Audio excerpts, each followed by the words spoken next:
নমস্কার বন্ধুরা, কেমন আছেন সবাই? লোপাস লাইফের নতুন একটা ভিডিওতে সবাইকে স্বাগত। তো আজ বিকালে তেমন বৃষ্টি হয়নি, তাই ভাবলাম মা কাকিমা আমরা বাড়ির সবাই মিলে আমড়া মেখে খাবো। তো যেমন ভাবা তেমন কাজ, যে আমরাও অন্যান্য উপকরণ নিয়ে বাড়ির ছাদে চলে আসলাম। কাকিমা কিন্তু আমড়া কাটা শুরু করে দিয়েছে। আর বর্ষার দিনে এমন মনোরম পরিবেশে আমড়া মাখা খাওয়ার মজাই আলাদা। বাড়িতে এসে এমন পরিবেশে খেতে কার না ভালো লাগে বলেন?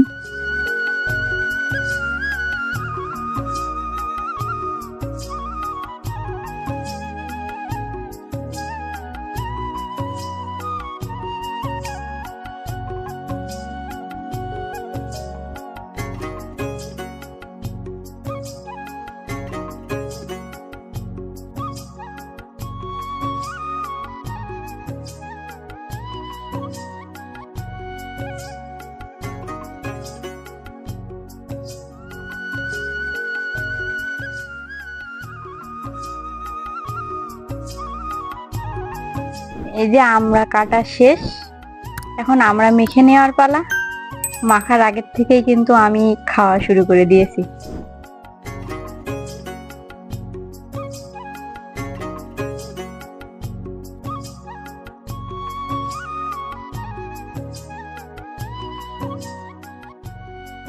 তো আমড়া মাখার জন্য কিন্তু তেমন কোনো উপকরণ আমরা নিইনি। এই যে শুধু শুকনা মরিচ, লবণ, জিরার গুঁড়া। তো আমার একটা বৌদি বলছিল যে জিরার গুঁড়াটা দিলে নাকি অনেক টেস্টি হয়, আজকে সেটাই ট্রাই করবো। এজন্য একটু অন্যরকম ভাবেই আমড়াটা মেখে নিচ্ছি। এই যে কাকিমা এখন এগুলো মাখাচ্ছে।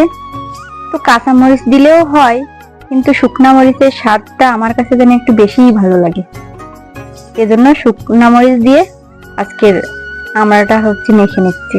সবসময় যেহেতু আমি বাড়ি থাকি না, তো যখন বাড়িতে আসি তখন মনে হয় যে বাড়ির মানুষদের সাথে এরকম বসে খাওয়া, গল্প করতে খুবই ভালো লাগে।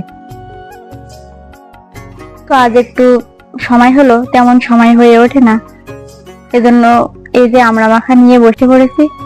তো এখন আমরা কিন্তু আমড়া মাখা খাওয়া শুরু করে দিছি।